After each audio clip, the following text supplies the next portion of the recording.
아직도 주인에게 버려지는 강아지, 고양이들을 뉴스에서 종종 볼 수 있는데요. 개, 고양이에 이어 세 번째로 많이 버려지는 동물이 뭔지 아시나요? 안녕하세요. 전 쥔이고요.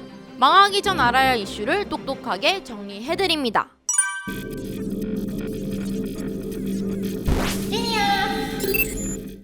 여전히 반려견, 반려묘가 압도적으로 많이 버려지지만 그 다음으로 많이 버려지는 동물은 바로 토끼입니다. 유기견, 유기묘는 많이 들어봤어도 유기토끼는 좀 생소하다고요? 버려지는 토끼 생각보다 많습니다. 국내 유기토끼 수는 집계된 것만 매년 평균 320마리. 발견되지 않은 토끼까지 생각하면 실제로 버려진 수는 훨씬 더 많을 걸로 추정돼요. 토끼의 해라고 달라졌냐고요? No, no. 정부에서 운영하는 동물보호 관리 시스템만 보더라도 새해 첫 한 달 동안에만 버려진 토끼 20마리 정도가 등록됐어요. 이 토끼들 반려견이나 반려묘처럼 집에서 키우다 버려지는 경우도 있지만요. 학교나 지자체 사육장 같이 단체에서 키우다 유기하는 사례도 많아요. 지난해엔 서울 한 초등학교에서 교육용으로 기르던 토끼 40마리를 경기 군포 수리산에 버린 일도 있었죠.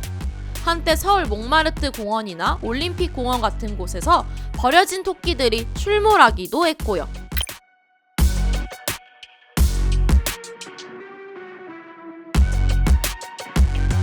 동대문구 배봉산 같은 경우에는 숫자가 늘어나니까 일반 시민들을 대상으로 무료 분양 행사를 했어요.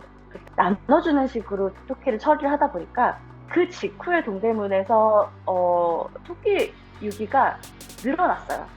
기관이나 단체에서 무분별하게 토끼장을 조성해서 대량으로 사육을 하다가 감당이 안 되고 시민들의 민원이 빗발치니까 그때서야 사육 포기를 하거나 아니면 저희가 이렇게 개입을 한 이후에 어쩔 수 없이 대량 구조를 해오는 경우가 훨씬 많기 때문에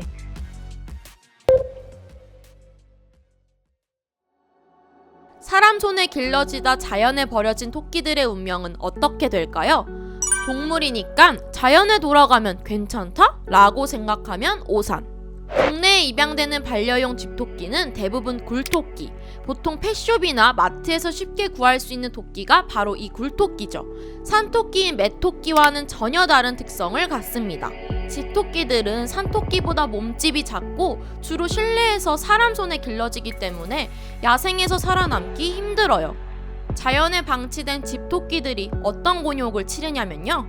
일단 굴토끼들은 원래 온화한 기후에서 살아요. 요즘처럼 추운 우리나라 날씨에 살아남기 힘들죠. 또 길고양이나 들개 같은 천적들의 공격을 받아 잡아먹히는 경우도 있고요. 야생에서 작은 상처라도 입으면 치료를 못 받으니 목숨까지 위험해지고 농약이 뿌려진 식물을 먹고 죽을 수도 있죠. 문제는 더 있어요. 버려진 토끼들이 생태계를 교란할 수 있기 때문이에요. 토끼는 번식력이 아주 강한 동물인데요. 출산 다음 날 바로 다시 임신할 수도 있을 정도. 1년에 4-5번 새끼를 낳기도 해요. 한 번에 10마리 넘게 낳을 수도 있고요. 그러니까 자연에 살아남은 집토끼들이 번식하면 개체수가 기하급수적으로 늘어나는 거죠. 그러면 질병이 쉽게 퍼지기도 하고요. 토끼를 먹이로 삼는 길고양이 같은 천적들을 지나치게 많이 유인할 수도 있고요. 그리고 집토끼, 그러니까 굴토끼는 이름에서 알 수 있듯이 굴을 파는 습성이 있어요. 개체수가 많아지면 이 굴토끼들이 땅을 지나치게 깎아버려서 농작물이나 자연환경이 훼손될 우려도 있어요. 결국 인간이 버린 토끼가 공원과 산을 점령하면 다시 인간에게 불편을 줄 수도 있다는 거예요. 그렇다면 토끼 유기를 막을 순 없을까요? 가장 먼저 키우던 토끼를 버리는 게 방생이 아니라 유기라는 것부터 명확히 알아야 합니다. 토끼 유기가 엄연히 불법이라는 거예요. 토끼는 동물보호법에서 반려동물로 분류됩니다. 동물보호법은 소유자가 키우던 동물을 유기해선 안 된다고 규정하고 있죠. 유기했을 땐 300만 원 이하의 벌금형에 처합니다. 그러니까 토끼를 버리는 것도 개, 고양이 버리는 거랑 똑같다는 얘기. 두 번째로 토끼를 키우는 것에 대한 규제도 필요하겠죠. 동물보호단체들은 학교 같은 기관에서 안정적으로 토끼를 사육하기 어렵다고 보고 토끼 사육장 폐지를 요구해요. 키우더라도 중성화를 시키는 등 사육에 관한 지침을 명확히 세우고 관리하는 게 필요합니다. 반려동물 잃어버리는 걸 방지하기 위한 반려동물 등록제도 있지만요. 아직까진 개와 고양이에만 해당하는 이야기. 토끼는 이 등록제 대상이 아니라 누가 어디에 토끼를 버렸는지 알 수 없죠. 세 번째로 혹시 공원이나 화단, 산에서 떠도는 토끼를 발견하면 꼭 신고해야 합니다. 가까운 지자체나 동물보호소, 경찰서나 소방서 등에 연락하세요.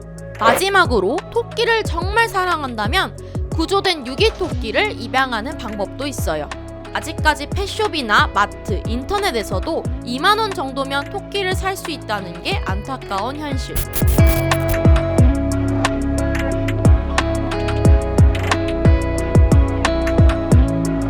개묘년, 그러니까 토끼해라는 게 어떤 건지를 알리기 위한 기획의 일부로 검은색 아기 토끼를 펫샵에서 구입을 해서 토끼와 거북이로 잡고 육지거북사에 토끼 5마리를 넣어놓고 같이 전시를 한 그런 행사였어요.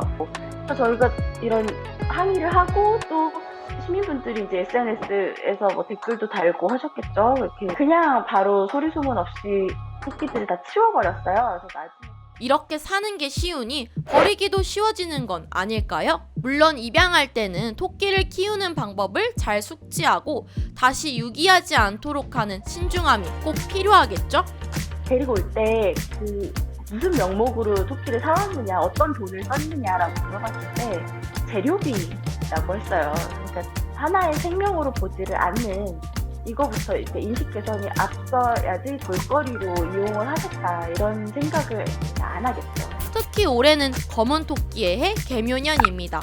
토끼의 해지만 여전히 공원에 산에 버려진 반려토끼들은 추위에 떨면서 천적들의 공격을 받고 있을지도 몰라요. 게다가 인간이 버린 토끼를 다시 포획해 돌보고 입양시키는 일도 결국 인간의 목. 그러니 더 이상 토끼를 쉽게 버리는 일은 없었으면 좋겠습니다. 그럼 지금까지 쥐니였습니다.